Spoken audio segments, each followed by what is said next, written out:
Então, boa noite a todos. Vamos dando início a mais um encontro desta noite e convidamos a todos a entrarmos em oração, nos ligando aos benfeitores amigos que nos assessoram nesse estudo, nos conectando a Jesus, aos seus mensageiros, ao nosso querido Pai João, que dirige a nossa casa, Centro Espírita União e Fraternidade, cumprimentando todos os espíritos amigos que se empenham nessa tarefa da evangelização, da disseminação do conhecimento. E assim, vamos formando um só grupo de encarnados e desencarnados, dispostos a aprender para melhor servir.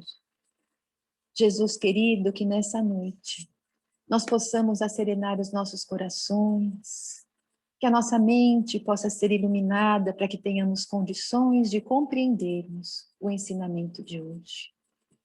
Que possamos assim desenvolver através desse ensinamento a serenidade, a confiança e a certeza do amparo divino. A certeza, Jesus querido, de que tudo está sob controle e de que cabe a cada um de nós realizarmos a nossa tarefa no bem, nos empenhando em cumprir as leis divinas, para que possamos passar por toda essa experiência da melhor maneira possível. Ser conosco, Jesus querido, iluminando nosso caminho e nos fortalecendo. Que assim seja. Graças a Deus.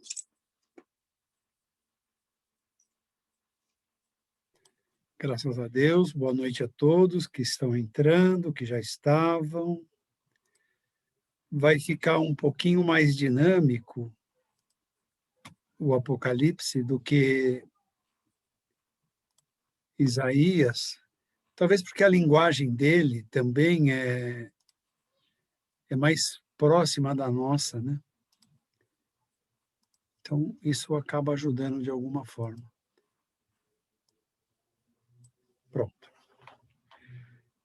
Então, nós vimos Isaías mostrou várias passagens que acontecem nos dias de hoje, que confirmam dizeres de Jesus. Jesus viveu o que Isaías profetizou com relação a ele. O mundo atravessando um momento conturbado, que também foi previsto por Isaías. Vimos que o grupo dos hebreus foi o quarto grupo dos capelinos e que teve essa missão mais voltada à preparação da vinda do Cristo no planeta. Então, no Apocalipse, primeiro vamos entender em linha geral, né? Apocalipse foi escrito na ilha de Patmos, que é essa ilhazinha aqui, ó, distante, e refere-se a 7 igrejas. Quais são as 7 igrejas? Pérgamo, Tiatira, Esmirna, Sardes, Filadélfia, Éfeso e Laodiceia. Essas são as 7 igrejas que nós vamos falar. Foi escrito por João na ilha de Patmos.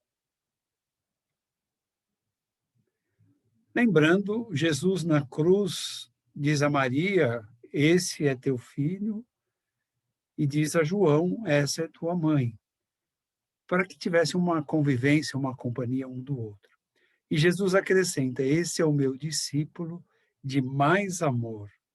E as pessoas deturpam isso, né, dizendo que Jesus amava mais João do que os outros. Não. Ele quis dizer que quem continha mais amor no coração era João.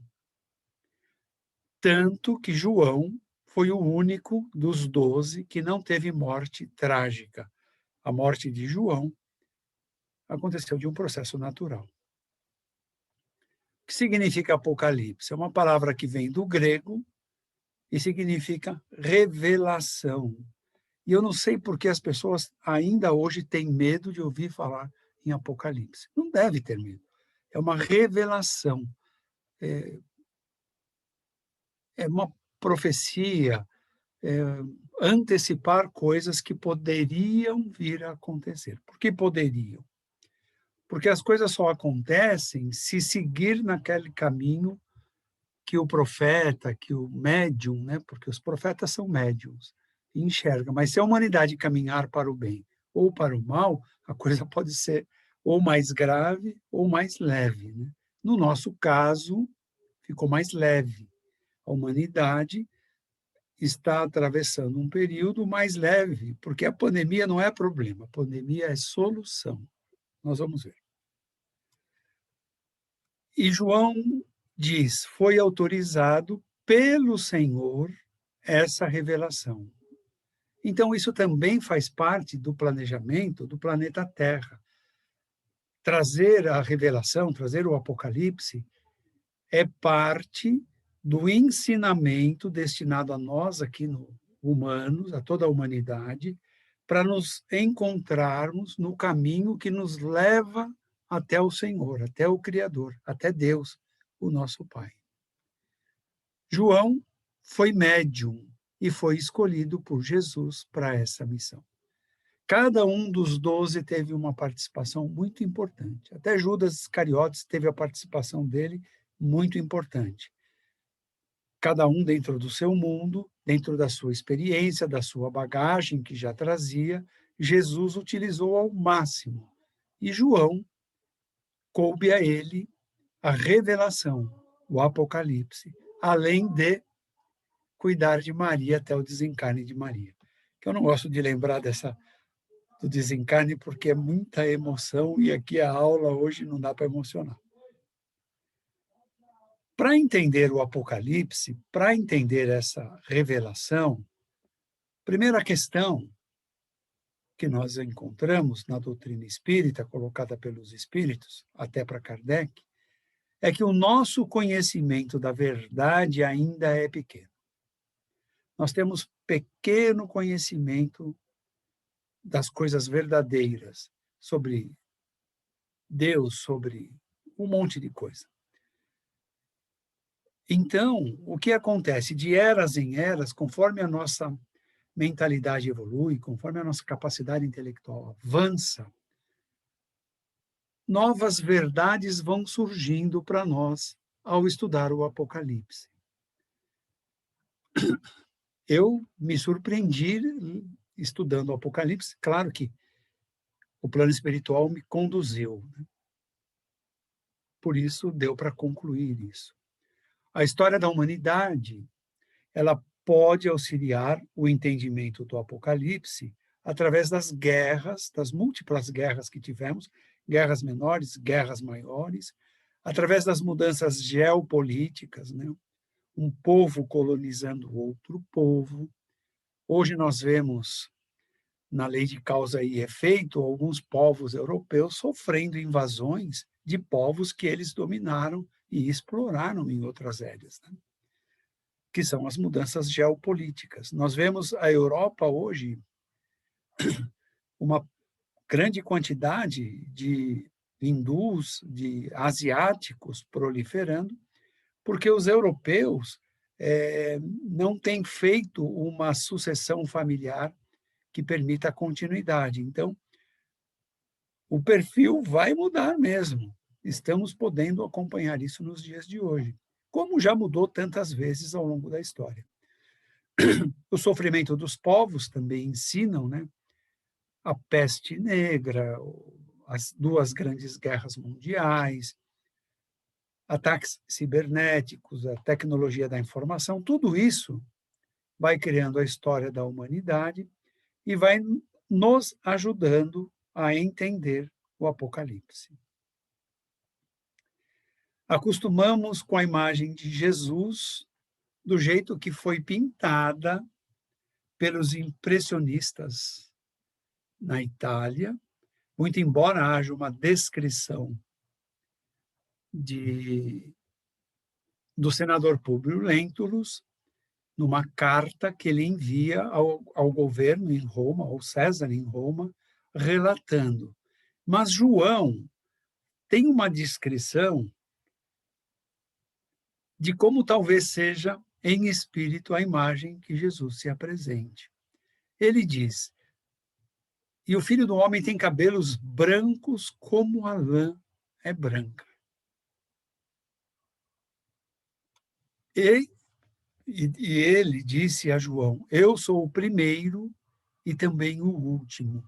Quando ele diz é o primeiro, porque ele foi chamado pelo Senhor, por Deus, o Criador, e disse, cabe a você, Jesus, ou talvez tenha até outro nome espiritual, não sei,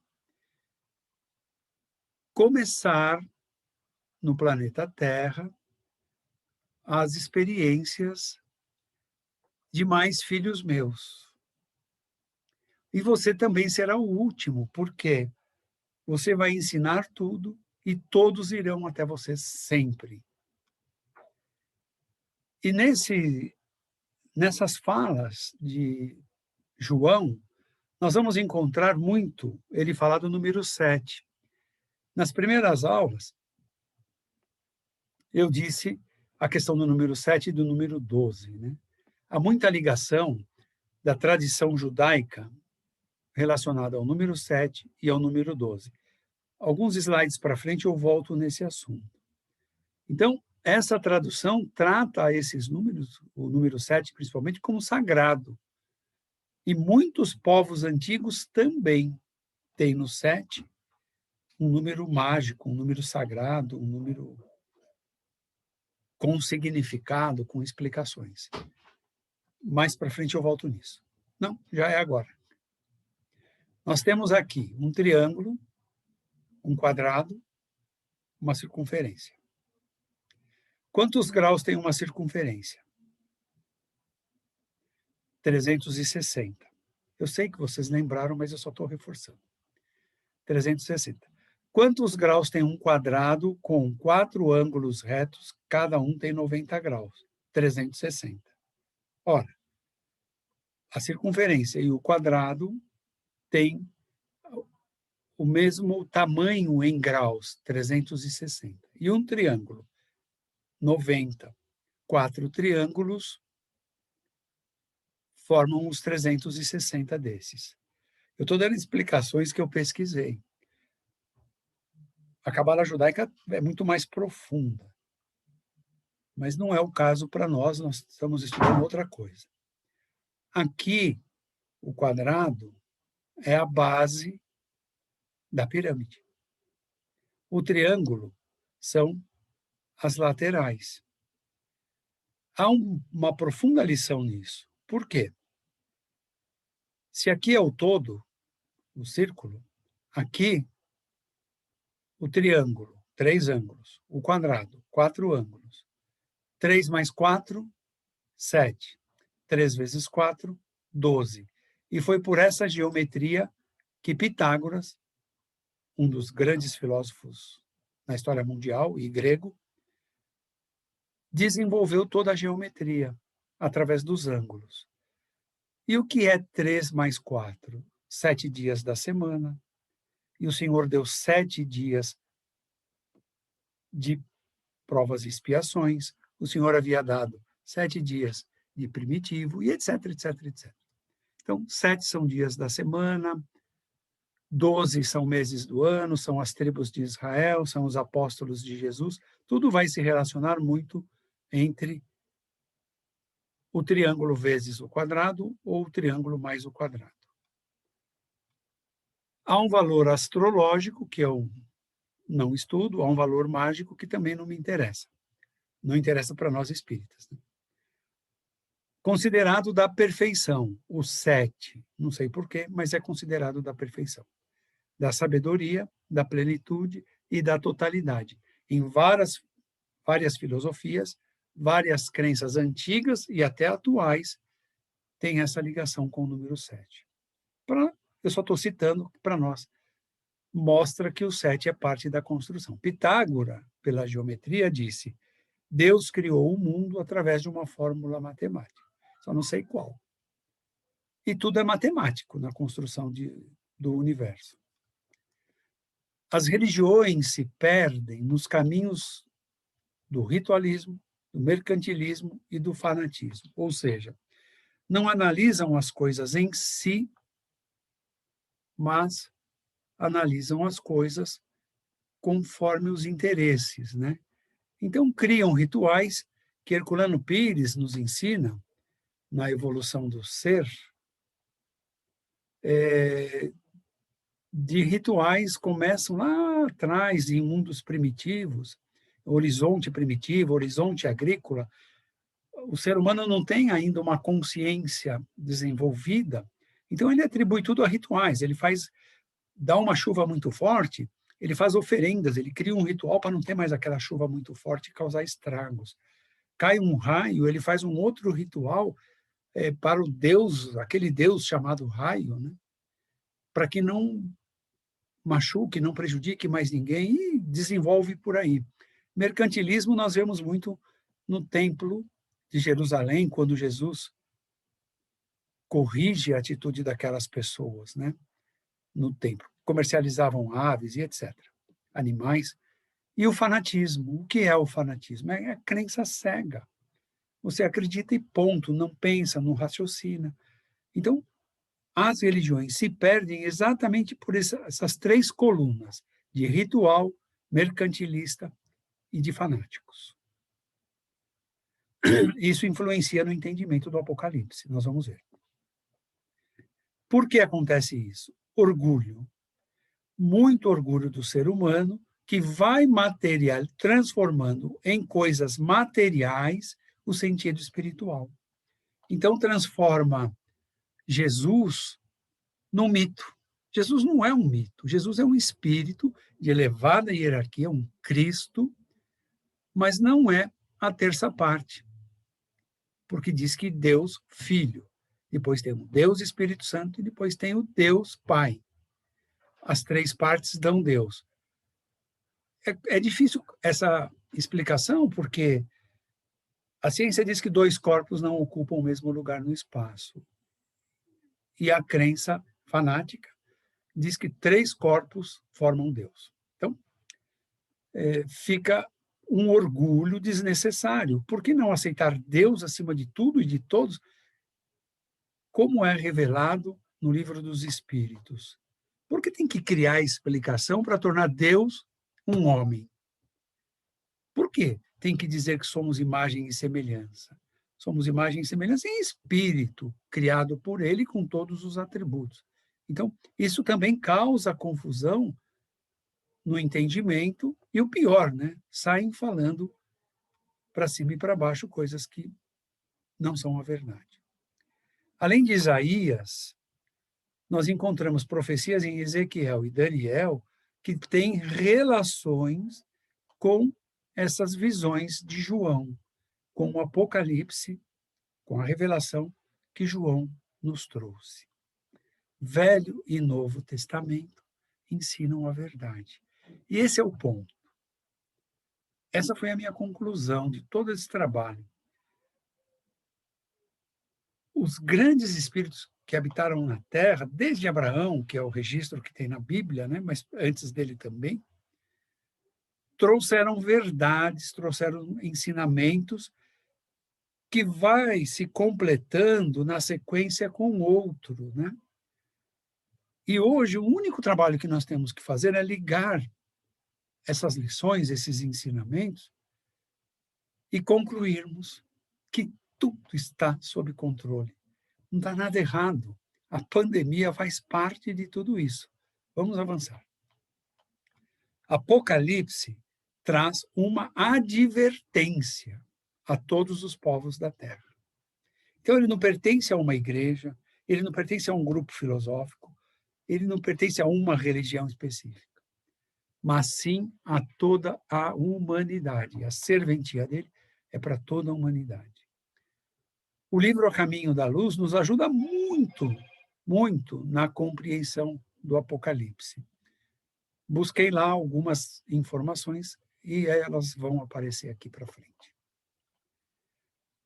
A capacidade humana de João, como médium, não traduziu a expressão divina das visões. Claro, imagina, um homem, ou um espírito encarnado como homem, 21 séculos atrás, se desdobrando e buscando visões. a capacidade intelectual, a capacidade de compreensão do que ele via, ele precisava traduzir a figuras, a imagens da época dele. Quem nos ensina isso também é a codificação e André Luiz. André Luiz fala muito de mediunidade em várias obras. Na codificação e em André Luiz nós encontramos uma explicação assim. A fiel tradução do que o espírito passa para o mundo material depende muito do médium, do preparo moral, intelectual do médium, para poder captar e transmitir. O que acontece é que, às vezes, os médiuns mal preparados não conseguem expressar com precisão as mensagens que o plano espiritual está passando. Então, se na codificação, se nas obras de André Luiz, nós descobrimos que falta bagagem com todos os ensinos que temos hoje para o médium, imagina João, imagina Isaías traduzir o que via e o que ouvia para uma linguagem mais pedagógica, como é a linguagem de Kardec, né? Kardec era pedagogo, então, na codificação, ele faz um trabalho mais fácil de compreensão.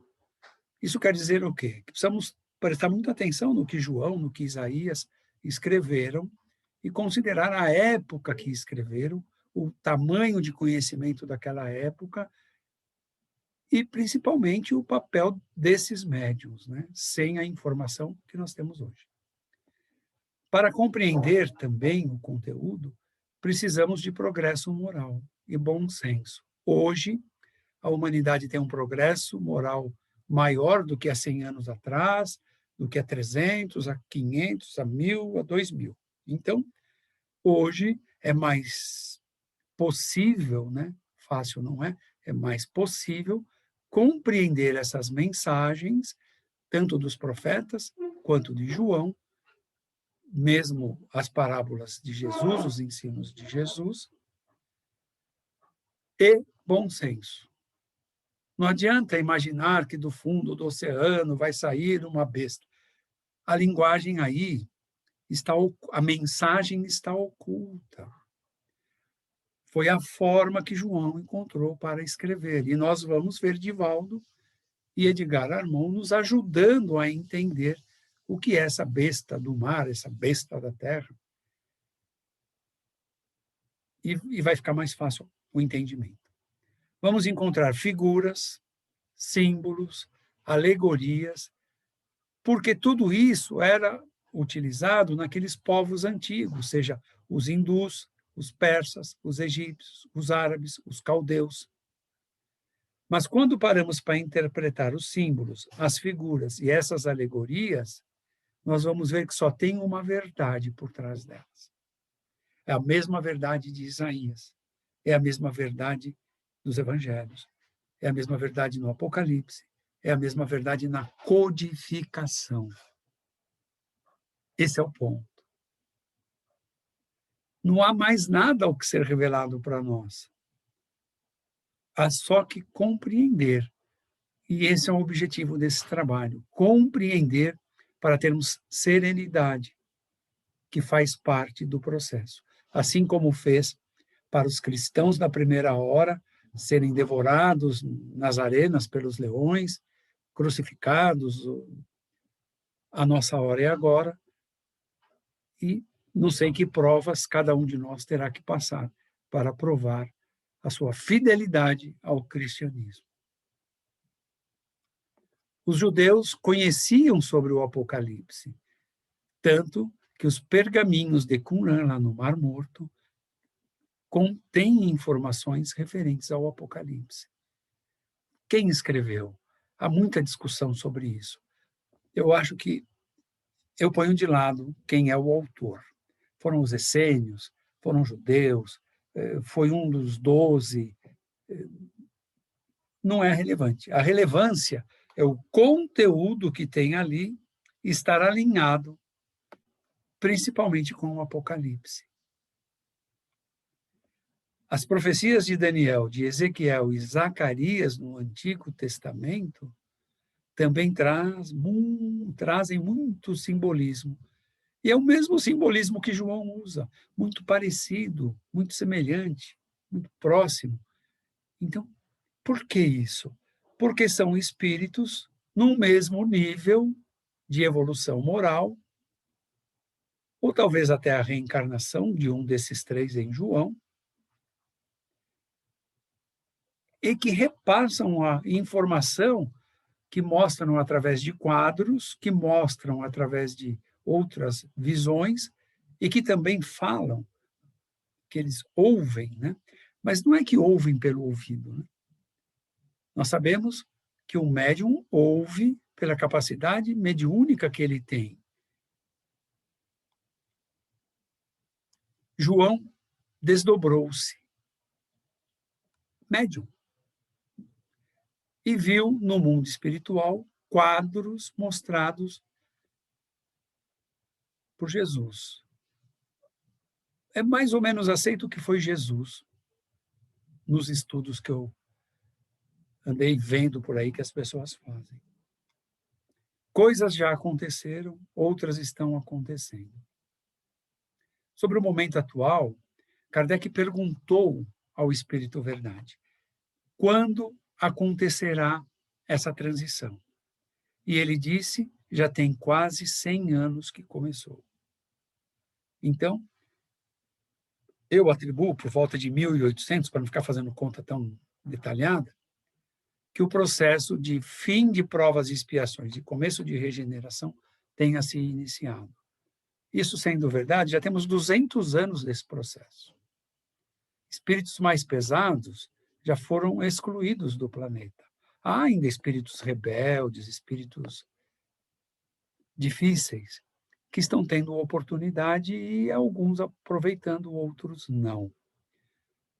Nos trabalhos de desobsessão, eu lembro que, de uns anos para cá, não temos mais assim espíritos muito endurecidos no mal, muito difíceis. Nós temos tratado de espíritos, claro, ainda inferiores, mas com menos grau de maldade, o que significa que os mais cruéis já devem ter sido excluídos do planeta. Então, feita essas considerações, vamos mergulhar e ver dentro do que João escreve as verdades. Jesus enviou um anjo a João. Se João viu o anjo, é médium, para mostrar o que deve acontecer. Kardec explica por que o que deve acontecer na Gênese. Porque a conduta do ser humano pode fazer que a coisa fique mais leve, mas pode fazer também que fique mais pesada. Então, naquele momento, o cenário mostrava um caminho, e esse caminho foi mostrado a João. Nós vamos ver, quando entrarmos na codificação, como Kardec explica ser possível enxergarmos o futuro. Tenha um pouquinho de paciência. O Senhor, Jesus e os 7 espíritos, por quê? 7 igrejas. Lembram lá no início que eu mostrei as 7? Esses 7 espíritos, em verdade, são 7 mentores na linguagem espírita. Mentor de cada, seria o Pai João do Self, cada um desses 7. Seria Lísias, lá no CAE Casa Verde. Seria o Valentim, lá no Caminhos de Libertação. E assim, cada casa tem o seu. Esses 7 espíritos são os mentores. João escreve que eles também participaram dessa reunião. Mentor, tudo que está em vermelho, eu acrescentei. Então, eles saúdam as 7 igrejas que estão na Ásia. Notem, estudos mais recentes. É da Ásia, é lá na Ásia, onde nasceram onde nasceu, né, os principais caminhos religiosos e filosóficos espiritualistas. Emmanuel chega a dizer que todas as religiões e filosofias têm origem na Índia, que é na Ásia, naquele continente. João escreve assim: fui arrebatado em espírito. Logo, falar de espírito não é coisa de Kardec. João escreveu, está lá, no capítulo 1. Fui arrebatado em espírito. O que é esse arrebatado? É um desdobramento. E ouvi, eu sou o alfa e o ômega. Porque no alfabeto grego, vai da letra A à letra O, né? Do alfa ao ômega. Não é o nosso alfabeto. As letras gregas são alfa, beta, e aí você vai juntando e formando palavras e frases. Então, do início ao fim. João diz, virei-me. Ele escreve um monte de coisa. E vi 7 castiçais de ouro no meio deles, dos 3, do Senhor, de Jesus, um semelhante ao Filho do Homem. E eu fico na dúvida, será que ele fala de Jesus? Será que ele fala de um mentor entre Jesus e os outros mentores? Pode ser, tudo é possível. Quem são os mentores diretos de Jesus? Siddhartha Gautama, o Buda, Zoroastro e Sócrates trabalham direto com Jesus numa estrutura, né? Isso também foi revelado pelo Chico. Então, seria Jesus ou seria algum mentor abaixo de Jesus, mas acima dos outros ali presentes? Não é tão relevante, mas é importante destacar. Esse filho do homem faz sentido ser Jesus. Na destra do que possivelmente seja Jesus, tinha 7 estrelas. Da boca saía uma espada. É o símbolo de um falar firme, seguro, que sabe o que está falando, que não precisa voltar atrás, que fala a verdade. Saía uma espada, que espada é justiça. Símbolo de direito é uma balança ali, né? Seu rosto era como o sol, espírito e elevada moral, espírito de luz. E João diz, caí. Ele fala mais um monte de coisa nesses 3 pontinhos. Caí. E ele disse, não temas, eu sou o primeiro e o último, o alfa e o ômega. Que aula de mediunidade, né? As 7 estrelas, na minha destra, são os anjos, são os mentores das 7 igrejas. Quer dizer, eles, na hierarquia moral, se subordinam a mim. Como nós, na hierarquia moral, nos subordinamos ao mentor da casa espírita, que, por sua vez, se subordina a outro espírito mais elevado. Uma outra hora eu dou mais detalhes disso, porque vai longe isso. Os 7 castiçais representam a luz, a verdade. E de ouro, por quê? Incorruptível. São as 7 igrejas. Os 7 castiçais são as 7 igrejas, que são luz e incorruptível. Claro que o ser humano fez algumas dessas igrejas se perderem pelo caminho, mas não deveria. Voltando lá sobre o 3 e o 4, que eu já falei que a soma e a multiplicação explicam muitas coisas das nossas vidas, a revelação destina-se a todas as filosofias e todas as religiões. Todas. Cada uma vai compreender conforme seu grau moral, intelectual, o seu nível de consciência. Igreja, sempre bom lembrar, significa reunião de pessoas, assembleia. Paulo, quando escreve a epístola a Filemon, ele diz, a igreja que está em sua casa. Por que estamos falando assim? O Espiritismo, em várias obras, relata que igreja não era uma construção física, como nós conhecemos nos dias de hoje, mas era uma assembleia de pessoas com pensamentos iguais, que comungavam dos mesmos ideais. E Paulo também registra a igreja que está em sua casa, e não um local como nós conhecemos hoje, com o nome de igreja. Por que é importante isso? Para diferenciar as criações humanas que mergulharam dentro das verdades reveladas por João. No capítulo 2, são passadas mensagens aos mentores de cada igreja. Uns levam um puxão de orelha. Quem quiser ler no capítulo 2 do Apocalipse. Levam um puxão de orelha, levam elogios, cada um recebeu uma. Enviadas pelo mentor deles, né? Aquele que tem as 7 estrelas na mão. Então, o mentor dos 7 passa essa mensagem, às vezes afagando e às vezes torcendo a orelha dos mentores das igrejas.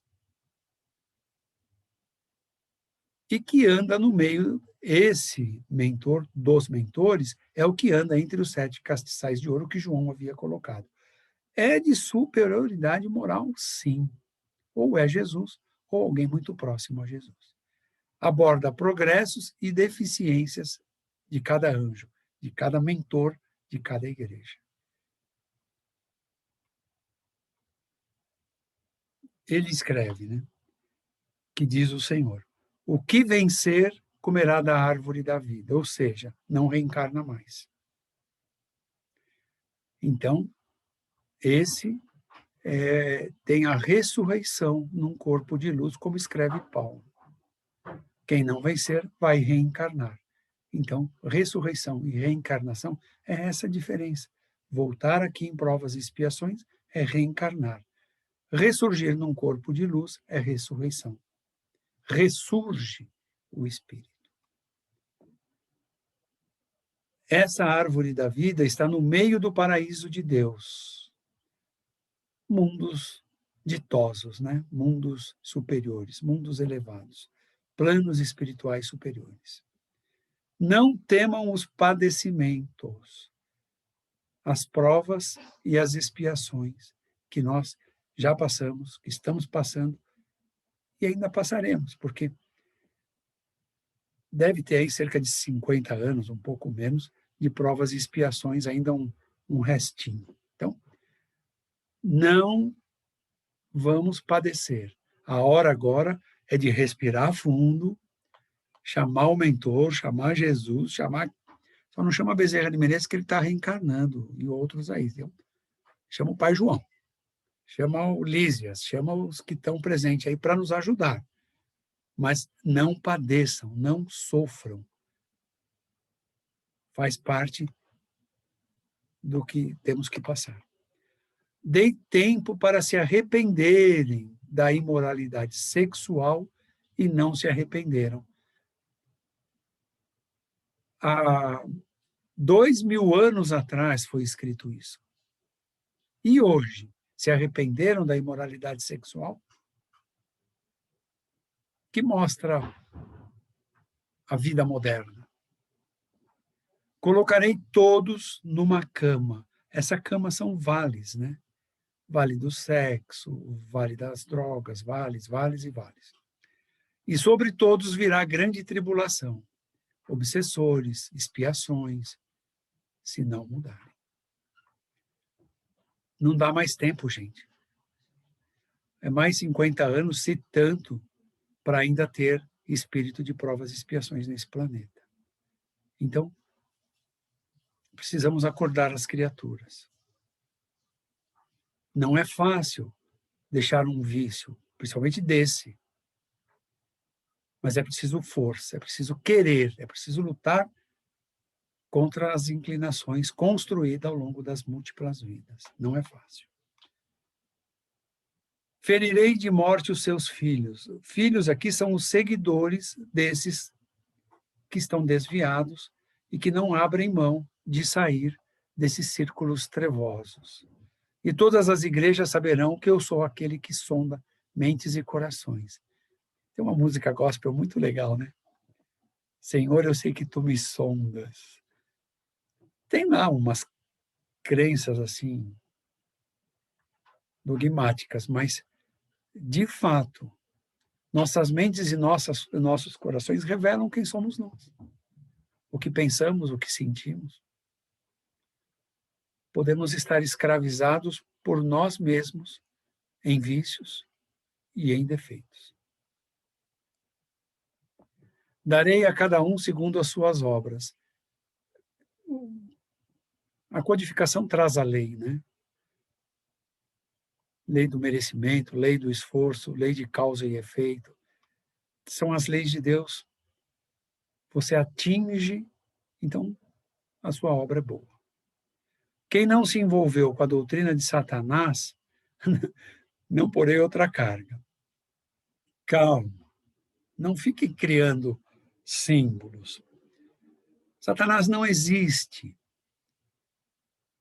Miramês, no livro Francisco de Assis, ele diz que Satanás é uma quantidade de espíritos que ficou preso por 1000 anos para que Jesus pudesse encarnar.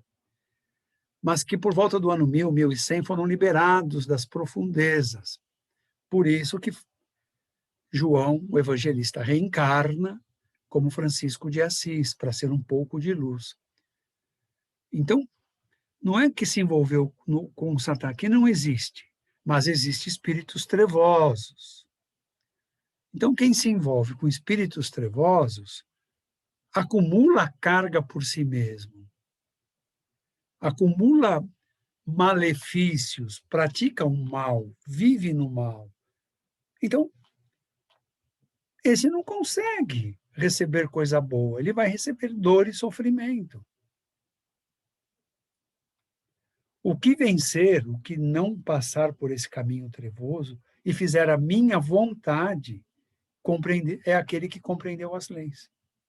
Aquele que se esforça porque sabe que o mal ele criou em outras vidas. Então, quando ele compreende isso, ele vai trabalhar em si o abandono desse mal. Então, quem vencer e fizer minha vontade, darei autoridade. Não.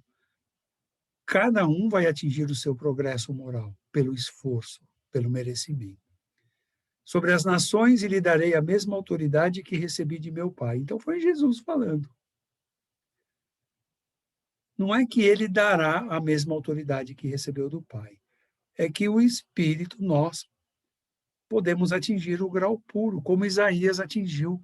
E nós vimos lá, quando estudamos Isaías, que desce lá um anjo e tem toda uma simbologia que se explica como Isaías atingindo o grau puro de espírito. Então, aqui mostra, né, a lei do progresso. Essa é a lei do progresso que Kardec codifica. Mensagens a outras igrejas. Alguns não se contaminarão e receberão vestes brancas. Vestes brancas, na linguagem de Isaías e de João, que é a mesma, é o progresso moral. Esses andarão comigo. E tem crença, tem filosofia, que só usa a roupa branca, porque vem esse conceito, mas não sabe onde começou. Começou em Isaías, porque as entidades espirituais elevadas que apareciam para Isaías, todas tinham túnica branca. Algumas dourada, outras prateada, mas todas brancas. Branca com prateado, branca com dourado, mas todas brancas. O que simboliza progresso moral, espírito puro. Quem vencer terá vestes brancas, viu? Pureza. Falarei seu nome diante de meu Pai e dos anjos. Compre roupas brancas, ou seja, faça sua reforma moral. Abra teus olhos, consciência. Veja com os olhos de ética e moral espírita. Assim você verá o caminho bom e verá o caminho que não é bom e vai conquistar o que ele chama de roupa branca e que nós traduzimos por reforma moral. Repreendo e disciplino. Na verdade, são leis, né, de Deus, de expiações e de provas. Quantas repreensões tivemos nas nossas vidas, né? Quantas provas? São leis. Aos que amo, olha, ontem na aula de filosofia a gente falava isso. Deus é tão misericordioso, é tão amor, que ele considera assim, tem pessoas que terão muita dificuldade de se disciplinar, de resgatar bons valores que estão dentro de si. Então, no extremo, eu vou deixar o sofrimento e a dor. Quando bater o sofrimento e a dor, a pessoa vai reavaliar, vai reconsiderar as suas formas de pensar, de falar, de agir. E aí ela vai aprender. E aí, então, por amor, existem as expiações e existem as provas. É o último grau do despertamento. Modéstia à parte, eu deixei para essa parte. Por isso,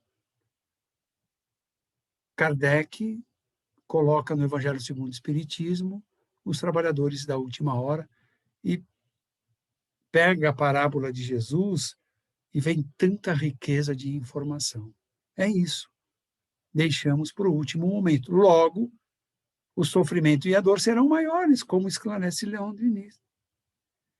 Então, seja zeloso, se arrependa, as oportunidades virão, gente.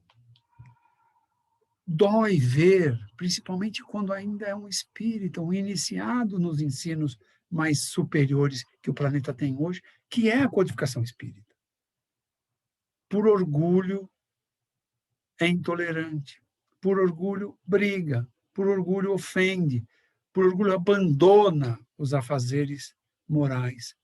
Puxa, como dói em mim, porque eu não tenho grandeza moral para poder colocar dentro dessas cabeças a oportunidade que estão jogando fora. Todo relacionamento dificultoso para nós ou para outra pessoa é uma oportunidade de desenvolvermos atributos que já possuímos dados por Deus. Então, não é que Deus vem repreender e disciplinar, não. Nós caminhamos para esse lado e vivemos sob provas e sob expiações. Então, olhos abertos, aceite as coisas como vêm. Acho que ninguém melhor do que os asiáticos, principalmente os japoneses. Que disciplina! Gente, tiveram um tsunami lá, um problema nuclear depois. O governo diz, vão de 10 em 10 ao supermercado. Fila tinha 10 pessoas. Ficava 9, chegava o 10º. Ficava 9, chegava o 10º. Isso é se arrepender, seja lá qual foi o passado. Isso é disciplina.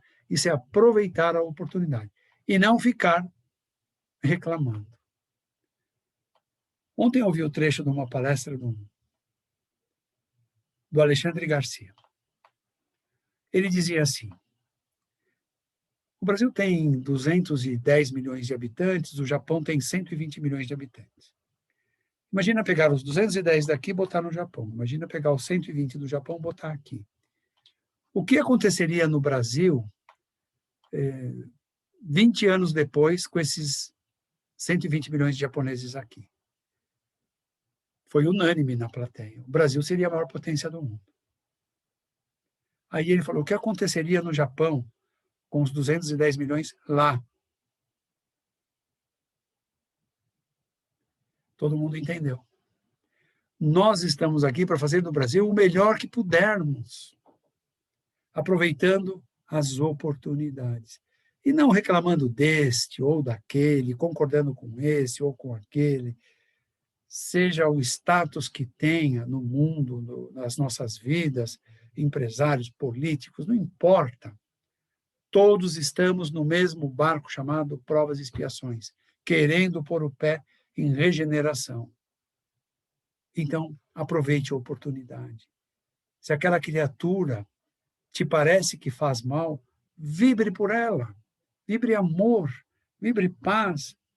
Ajude que a mente se abra, que o coração se abra para receber o verdadeiro ensino de Jesus, para que possa levantar os caídos, que possa acolher os que estão ao relento, não por política, por falar, mas por sentir, por raciocinar. Então, a nossa oportunidade não é de fazer política, mas a nossa oportunidade é de vibrar pelo despertar deles, assim como empresários. João anota: bato à porta. Se ouvirem a minha voz, entrarei e cearei. O que ele quer dizer? Lei de sintonia. Se nós estivermos com Jesus, ele estará conosco. Ou melhor, ele está conosco. Nós é que não estamos com ele. E ele disse: onde 2 ou mais estiverem reunidos em meu nome, lá estarei. Por quê? Quando estamos reunidos falando de Jesus, qual o nosso padrão vibratório? É bem alto. Quando estamos falando de males, de dores, de problemas, é bem baixo. Nos ligamos a quem com isso? A bons espíritos e a espíritos sofredores. Nós fazemos a ligação e Jesus ensinou isso aqui. Então, quando eu faço o meu evangelho no lar e apareço num plantão, o plantonista diz que eu preciso fazer, eu posso até estar fazendo, mas ao terminar o meu evangelho no lar, qual o passo seguinte? Eu discuto com as pessoas na minha casa? Eu ofendo? Eu não compreendo? Eu ligo a televisão e vejo umas bobagens que tem na televisão? Então, o que acontece é que a minha mente vai trabalhar com aquilo que eu estou vendo. E ela trabalhando, eu vou criando a psicosfera no entorno de mim e dentro do meu lar. Que psicosfera? Sei lá o que eu estou assistindo, o que eu estou lendo. Leon Denis diz o seguinte: o autor escreve e ele põe toda a energia dele naquilo que escreve. Se for edificante, quem for ler vai liberar as suas energias edificantes. Olha que coisa linda. Mas se for de energias pesadas, deletérias, negativas, destruidoras, quem for ler vai liberar as mesmas energias no seu entorno e onde estiver. Então, a psicosfera vai judiar, vai castigar.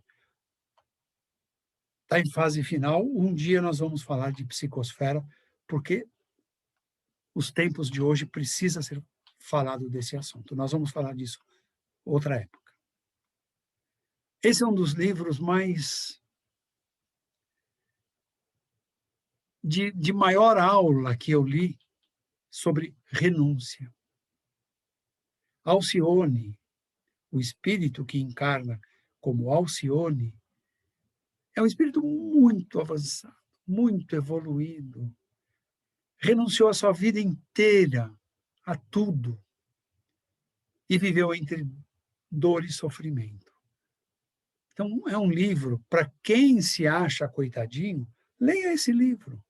Veja os exemplos de Alcione, que talvez seja esse desenho aqui, eu não sei, na época. Uma história que envolve a França, que envolve Espanha, envolve Estados Unidos.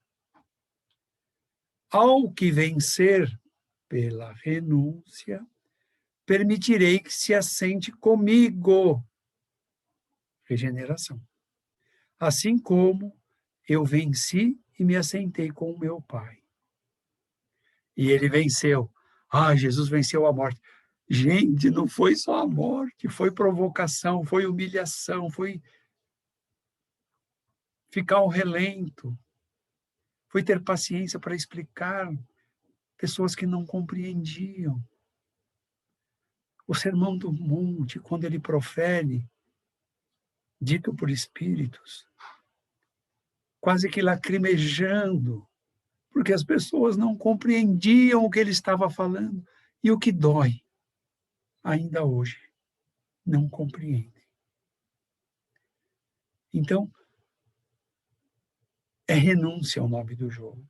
Estamos vivendo um período de renúncia ao mal, às trevas, às brigas, às discussões. Parem. Força vocês vão encontrar em vocês mesmos e com a ajuda do plano espiritual superior. É preciso renunciar a si mesmo para evitar os embates, as discussões, as polêmicas, as brigas. Quem tem mais conhecimento tem que dar o primeiro passo na renúncia. Não é fácil, mas quem quer consegue. Eu acrescentei um comentário. Todas as nossas experiências são caminhos para a purificação, se bem aproveitadas. Não se martirizar pelos erros. Errou, ponto final. Recomeça. Se der para consertar, conserta. Mas experiências com esforço e coragem.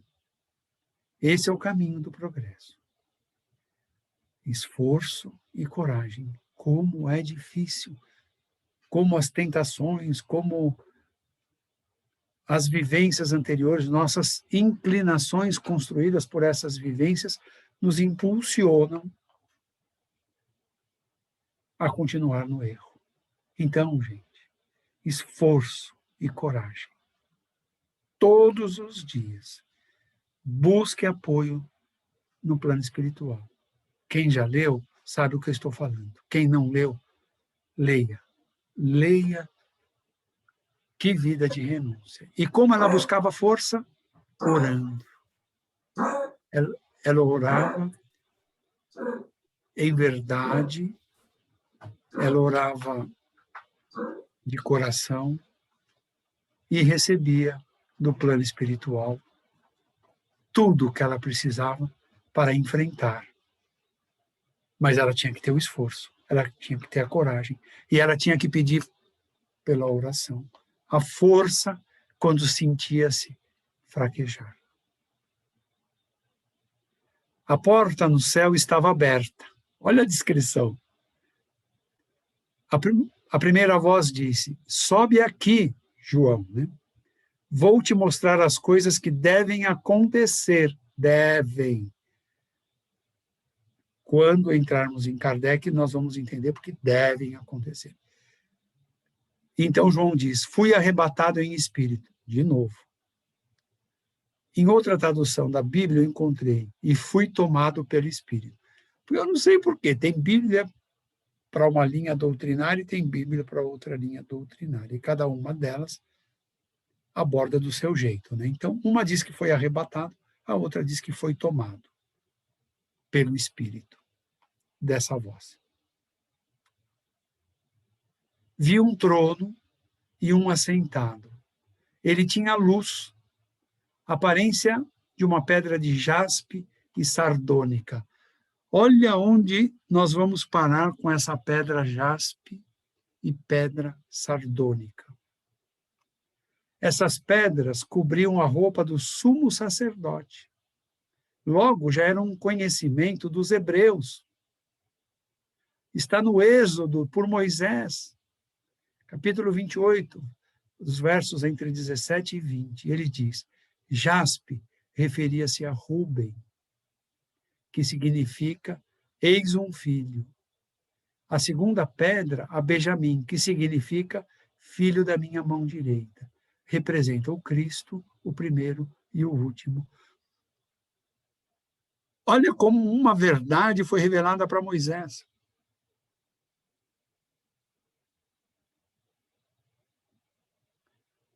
os judeus têm muito conhecimento velado, não público. O que confirma a verdade. Uma hora tudo desemboca na verdade absoluta. Havia um arco celeste que rodeava o trono, parecia esmeralda. Refere-se a Judá, que significa louvado. As coisas foram reveladas sem sentido. Não, elas tinham sentido. Precisávamos ter consciência para entender o que Jesus, o que Deus queria nos passar através dessas cores, dessas pedras, desses sinais. Ao redor do trono havia 24 tronos menores. Então, um trono central e 24 menores em frente, que era ocupado por 24 anciãos. Esses anciãos, todos tinham vestes brancas, eram espíritos puros, e coroas de ouro. Por que o ouro? A pureza da roupa branca e a incorrupção, né? Incorruptíveis esses espíritos, através da simbologia do ouro. Tudo isso é símbolo para que tanto Isaías e os outros profetas, quanto João escrevesse e não se perdesse. E um dia a nossa consciência pudesse compreender e não fosse deturpado pelos homens ao longo da história da humanidade. Auxiliares direto aqui. Diante do trono, 7 lâmpadas de fogo. Os hebreus têm o castiçal de 7 velas, com uma explicação, desde os hebreus. O que diz aqui João? São os 7 Espíritos de Deus. Há um grupo de 7 espíritos de elevada hierarquia.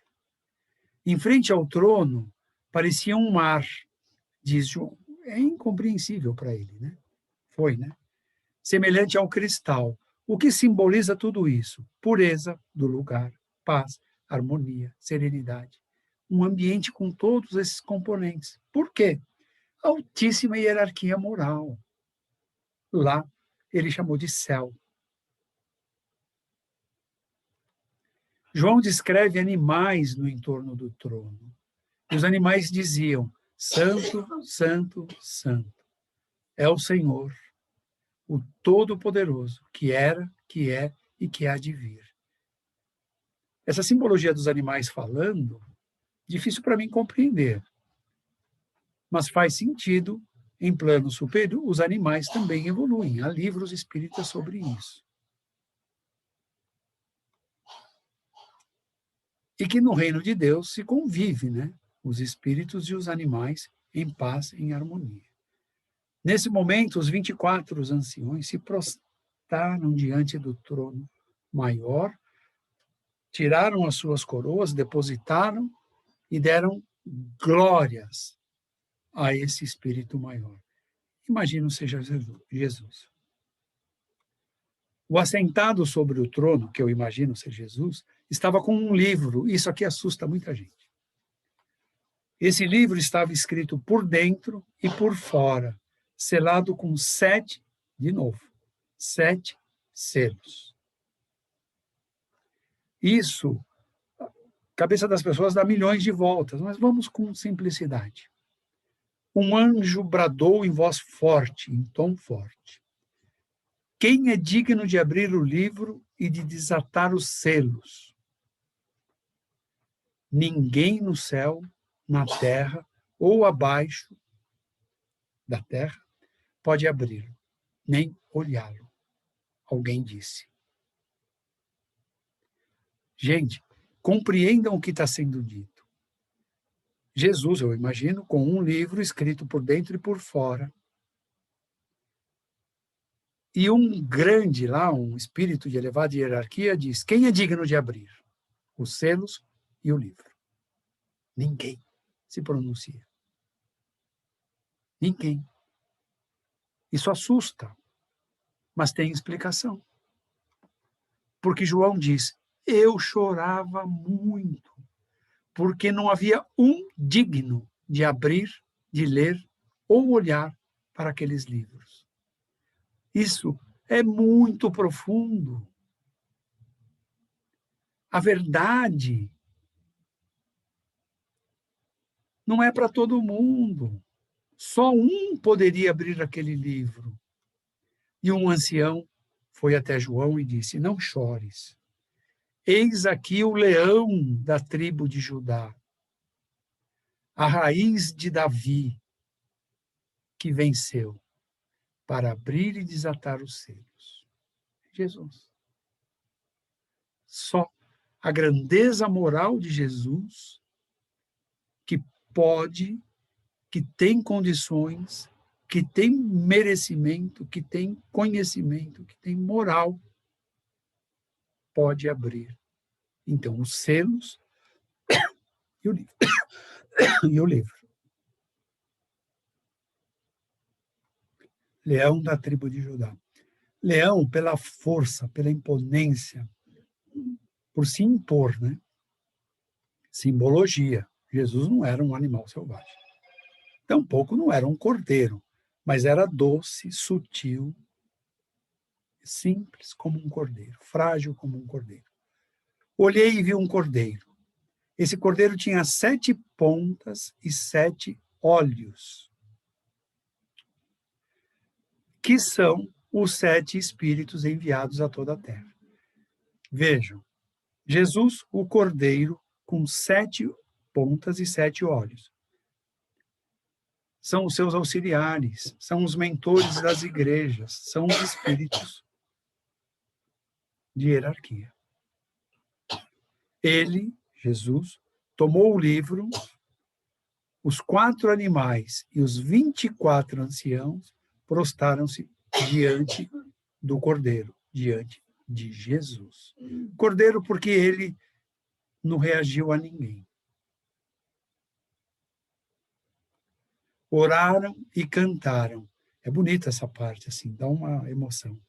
Tu és digno de tomar o livro e de abrir os selos, porque foste morto e com teu sangue compraste, não é bem comprar, né?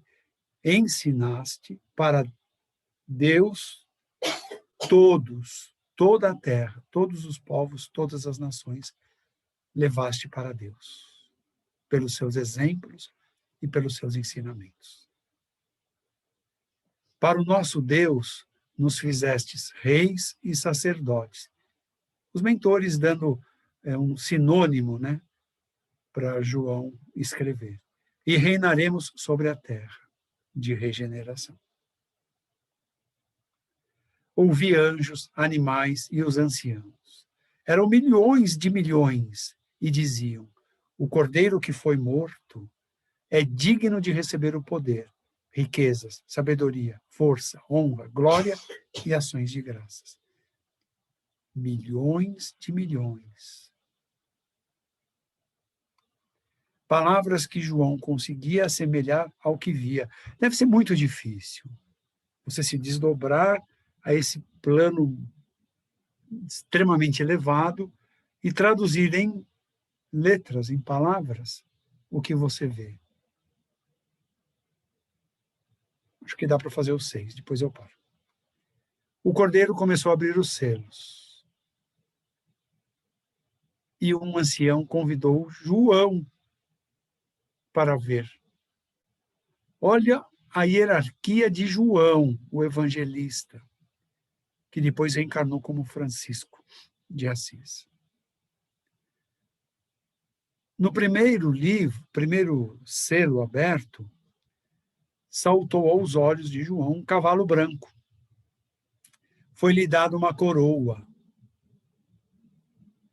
Coroa é símbolo de vitória, quando, né, principalmente dos gregos nas Olimpíadas.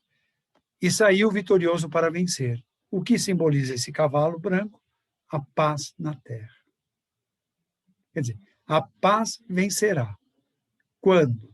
Ao final de provas e expiações. No segundo selo, um cavalo vermelho.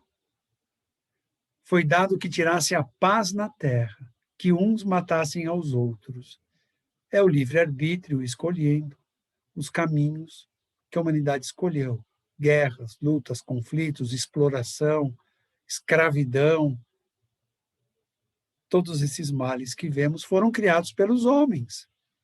Então, não é que Deus deu esse poder aos homens. Os homens têm o livre-arbítrio e eles escolhem. Isso aqui é para os advogados aqui presentes. No terceiro, um cavalo preto. Tinha uma balança. Justiça. Esse cavalo simboliza a prática da justiça por todos nós. No quarto selo, um cavalo amarelo. Estava escrito morte. Recebeu poder para matar a quarta parte da terra com espada, fome, peste e feras. Fase final de provas e expiações. Quarta parte. Olha, os 8 bilhões de encarnados devem ficar 6 bilhões de encarnados. São os extremamente perversos, os extremamente maus. Que disse Miramês no livro Francisco de Assis, eram 2 bilhões. 4 príncipe das trevas. 1 Gengis Khan. Outro Hitler, que comandava 500 milhões de espíritos trevosos. Possivelmente devem ter ido, mas há ainda alguns aqui muito maldosos. Então, estão a caminho da emigração do planeta. No quinto, vi almas dos mortos por amor e ao testemunho que deram a Deus. Receberam vestes brancas, porque venceram as provas e as expiações. E dito a eles, aguardem a vinda dos demais, porque eles pediam a Jesus, acelere esse processo, acabe logo, separe os bons dos maus. E Jesus disse, aguardem. Tudo há um processo, tudo segue as leis de Deus. No sexto selo, viu um grande tremor. A Gênese diz, não passaremos por nenhum efeito da natureza, mas esse tremor que ele viu é moral, como está acontecendo. Escândalos e mais escândalos têm acontecido mundo afora, sendo revelados, e as pessoas não tomam jeito, mas estão sendo revelados. Esse é um tremor moral. O Sol escureceu.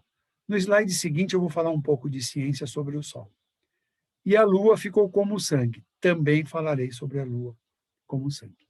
As estrelas cairão abaladas por vento forte. É outra figura de linguagem, porque qualquer estrela é maior que a Terra.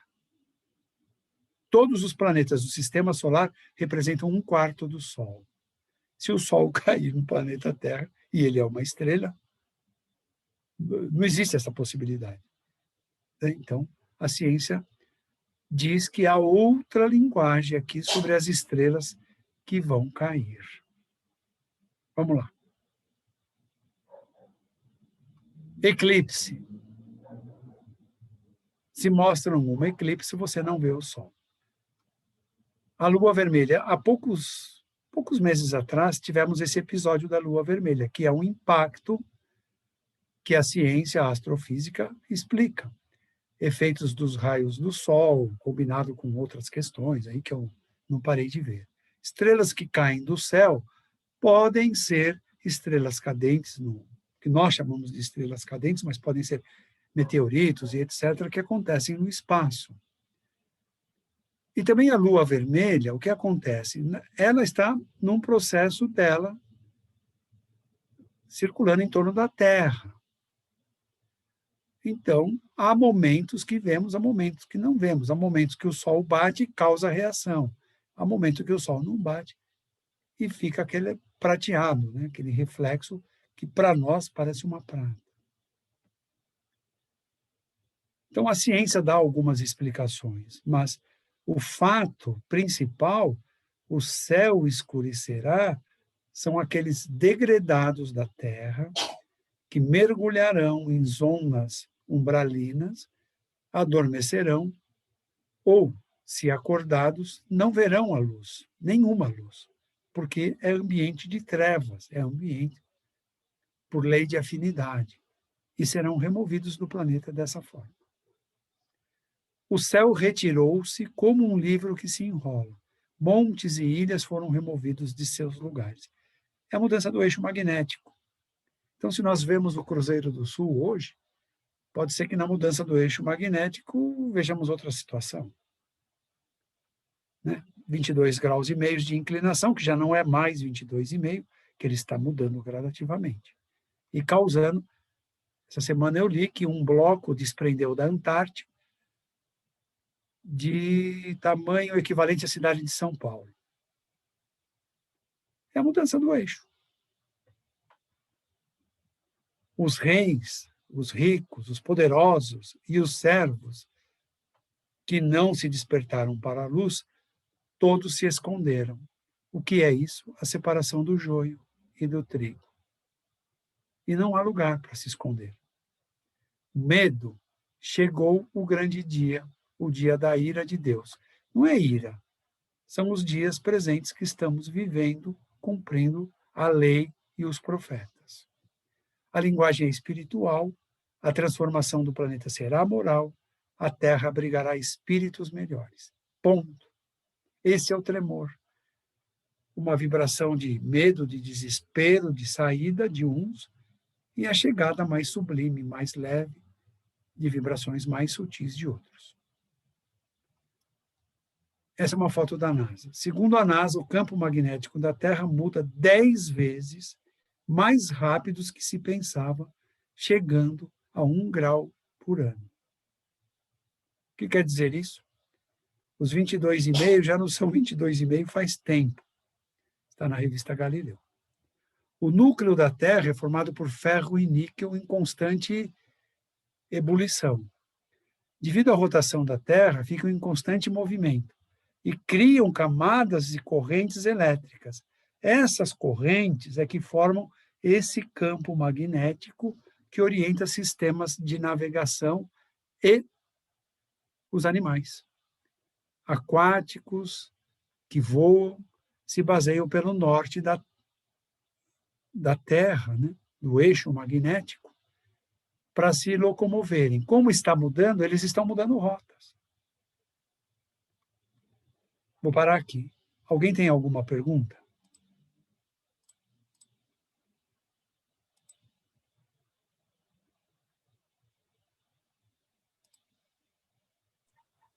A Val colocou no chat, deixa eu ver lá. O 7 pode ter alguma relação com ciclos de evolução do planeta? É mais sério do que você pensa. Nós temos células que morrem em 7 horas, células que morrem em 7 minutos, células que morrem em 7 dias. O 7 não é à toa. Há conhecimentos que nós não estamos prontos. Os capelinos da primeira hora trouxeram. Os hebreus, através da cabala, não as que dão acesso a todos. Eles têm conhecimentos profundos sobre os números, sobre os impactos e tudo. Mas o 7, só para te dar uma ideia, até os 7 anos é a primeira infância. Até os 14 é a segunda. Até os 21 é o fim de uma fase, o início de outra fase, de alteração de hormônio e tudo quanto é negócio. Fase louca. Dos 21 aos 28 é outra fase. Dos 28 ao 35 é outra fase. Dos 35 é a consolidação. O que você construiu é físico, moral, espiritual, é até os 35. Claro que há exceções para tudo, mas esse é o padrão. Eu pude estudar isso. Não posso entrar em muito detalhe, mas os ciclos de 7 têm significado. Agora, se Pitágoras não compreende Deus, com todo o estudo que ele trouxe, teorema dele, o quadrado, o triângulo, a circunferência, o losango e todas as formas geométricas que Tales, que era professor dele, fundador da escola jônica na Grécia de filosofia, Tales virou para ele, em poucas semanas, e disse: Pitágoras, não tenho mais nada para te ensinar. Tenho a aprender com você agora e essa geometria. E Pitágoras foi para o Egito, porque a escola de mistérios era no Egito. Se tornou sacerdote no Egito. Voltou para a Itália, voltou para a Grécia, mas não deixaram ele fundar a escola. Voltou para a Itália e fundou a escola pitagórica. Ele, com o avantajado conhecimento que tinha, e muito que aprendeu com os capelinos que ainda estavam lá, com conhecimentos da verdade, ele não conseguia compreender como Deus constrói a fórmula de Deus para a construção. Então, a harmonia depende de número. Vejam a música. A música tem 1/8 acima, 1/8 abaixo. O que é 1/8? É número. O que é uma nota musical? É o som que tem uma vibração que o número mede. No mediúnico não estudamos ondas. Não aprendemos que há intensidade na positiva, na negativa. Tudo é número. Tudo na construção é feito com base em número. E na forma física, mais ainda. Imagina os cálculos de um engenheiro para construir uma casa, um prédio. Os cálculos de um engenheiro para construir um automóvel. Tudo é cálculo de precisão, um parafuso para segurar o motor. Já pararam para pensar nisso? Que a geladeira da sua casa tem um parafuso embaixo que segura o motor dela? Que se esse parafuso não tiver precisão, cai o motor do teu carro. Então, tudo é precisão. Agora, essa simbologia do triângulo e do quadrado é muito ampla. Não é um assunto assim que me atrai para estudo, me atraem os assuntos que me levam à moral. Mas que tem relação, tem. 4 triângulos e uma base de quadrado faz uma pirâmide. Por que os capelinos fizeram assim? Porque eles não fizeram um quadradão, um retangulão, uma circunferência. Por quê? O quadrado e os triângulos. Porque há ensinamento e Pitágoras aprendeu alguma coisa disso. Torres de transmissão pode ser. Captação de sinais do espaço pode ser. Mas a nossa moral é insuficiente para compreender. Porque se compreender isso com moral baixa, nós vamos criar a arma de destruição. Então, Val, lamento, mas eu também quero aprender as relações. Agora, uma coisa eu te digo. 6 dias e o 7º do Senhor. Até na construção de provas e expiações, Deus deu 7 dias para nós, que Pedro explica no segundo capítulo, segunda epístola, já nem lembro. Pedro explica que o dia de Deus equivale a 1000 anos. Logo, tivemos 1000 anos de segunda, 1000 anos de terça, 1000 anos de quarta. Estamos entrando nos 1000 anos do sábado, que é regeneração. Então, até nisso, nós encontramos o 7. Agora, não se preocupem com isso, é só uma informação para entender que tudo tem lógica, tudo é preciso na construção de Deus. Que Jesus executa, realiza a obra de Deus aqui no planeta Terra e nos outros planetas tem os seus Cristos. Mas a grande sabedoria, a verdade única, é de Deus. Jesus tem conhecimento relativo ao grau de espírito puro e crístico que ele é. Mas não é Deus.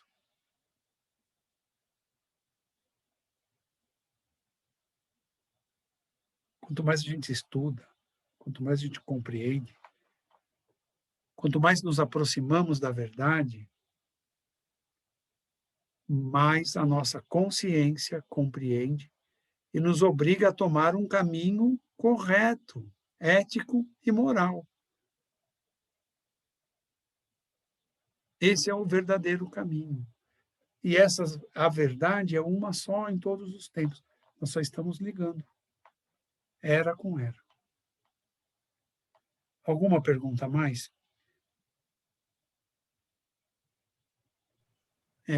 Como o Luca está aqui, hoje eu não vou no meu outro trabalho.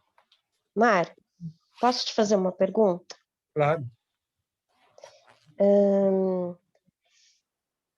A gente tem conhecimento que outros planetas, ou eles são mais evoluídos, ou eles são menos evoluídos. Então, a gente deve ter, nessa característica, um planeta que ainda está em provas e expiações. Temos? Se a gente... Não, nós não. Deus tem, né? Não, sim. A gente tem no planeta... Existe o planeta de provas e expiações, existe o planeta de primitivo, existe planeta sendo formado. Tá. E Quando existe você fala que a gente que eu falo a Terra, tá? A humanidade da Terra vai ficar na Terra se evoluir, porque vai passar para regeneração, e os que não regeneraram vão voltar para trás? Não é voltar para trás. Cláudia, precisa entender as leis de Deus. Uma das leis de Deus chama-se lei de sintonia. Certo. O que quer dizer a lei de sintonia? Vou dar um exemplo.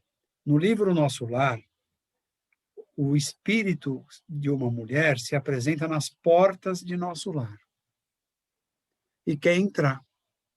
André Luiz se condoeu com os apelos daquele espírito, mulher, e queria abrir a porta. O mentor, não lembro qual, disse a ele: não faça isso. Olhe as marcas que ela carrega no corpo. Ela não está em sintonia para entrar aqui. Se ela entrar aqui, ela destrói o ambiente. Por isso ela não consegue entrar. Uhum. Então, o que quer dizer isso? Quando um planeta está vibrando em regeneração, só podem entrar nesse planeta espíritos que estejam vibrando em regeneração ou superior. Se estiver vibrando em provas e expiações ou em primitivo, ele não consegue ficar. É lei de sintonia. Então, e quem estiver vibrando em provas e expiações não pode ir para um planeta de provas e expiações? Depende. Porque num planeta de provas e expiações, nós encontramos espíritos bondosos como a irmã Dulce. Uhum. E encontramos espíritos cruéis como Hitler. Qual desses é provas e expiações?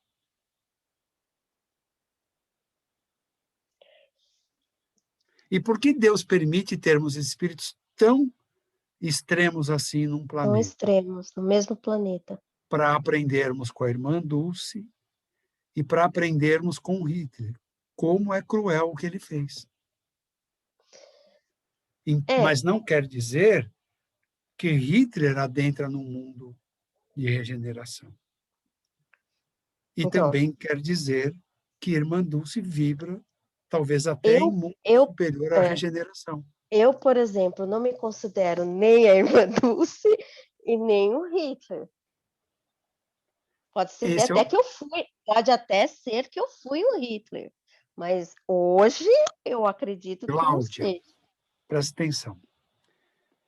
Nenhum de nós aqui é espírito puro. Sim. Nenhum de nós. O que acontece? Nós estamos num caminho de evolução para atingir a pureza. Então, quanto mais avançamos nesse caminho, mais descobrimos deficiências que ainda carregamos. E aí o esforço é tirar essas deficiências de nós. Esse é o espírito apto para a regeneração. Entendeu? Nós carregamos deficiências e sabemos disso. Agora, a questão, você busca mudar essas deficiências ou gosta de tê-las? Se você gosta de tê-las, tchau. Se você luta para ser melhor a cada dia, a cada situação, você adentra em regeneração. Para me aperfeiçoar mais. É o esforço. A palavra foi da aula de filosofia da turma da tarde hoje. A palavra é esforço. Ninguém alcança a pureza sem esforço. Luta, abnegação, pedindo ajuda para os mentores, para o plano espiritual. Ninguém aguenta. Então, não se cobre. Também não estou garantindo que você vai para cá ou para lá. Mas os mais cruéis da Terra voltaram há 30, 40 mil anos atrás do que era a Terra. De tão perversos.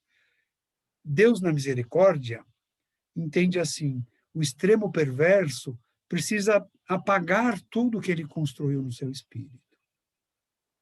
E para apagar, ele precisa voltar em eras muito remotas. Muito remotas. Passar tudo de novo, as descobertas novas, para ver se adquire bons hábitos, bons costumes. E a cada era dessa, vai desembarcando o pessoal da Terra que não está pronto para a regeneração. Os primeiros capelinos ficaram poucos séculos, quer dizer, século não é pouco, né? Poucos séculos na Terra. Mas fizeram bem feita a parte deles e retornaram lá para a capela. Mas ainda hoje tem capelino na Terra. Entendi. Então é por sintonia. Ninguém consegue entrar num mundo que não está pronto. Entra no mundo que vibra igual. Não tenhamos medo. Deus é misericordioso e bom. É só mudar os maus costumes, os maus pensamentos, as palavras. Lição de casa, Epístola de Tiago, para ver o que ele fala sobre a língua. Vocês já vão dar um bom passo. Quem falou? Não tendo mais pergunta, agradeço a presença de todos, desejo um bom final de semana e até a próxima semana, continuando com o João. Obrigado, boa noite. Obrigada, Mário, boa noite. Boa noite a todos. Boa noite. Nós vamos Boa noite. Obrigada, Mário. Nós vamos agradecendo a Deus. Tchau, Mônica, boa noite. Boa noite. Então, vamos agradecendo a Deus a oportunidade deste encontro, que possamos nos fortalecer nesse propósito do aprendizado, a nossa responsabilidade individual e continuando firmes, assim, perseverantes, para que possamos desenvolver, então, as nossas potencialidades com maior lucidez, na certeza absoluta de que Deus dá tudo aquilo que nós necessitamos para o nosso progresso. Então, que tenhamos a coragem, a força, o equilíbrio de caminharmos nessa direção. Que assim seja, graças a Deus. Graças a Deus. Tchau, gente.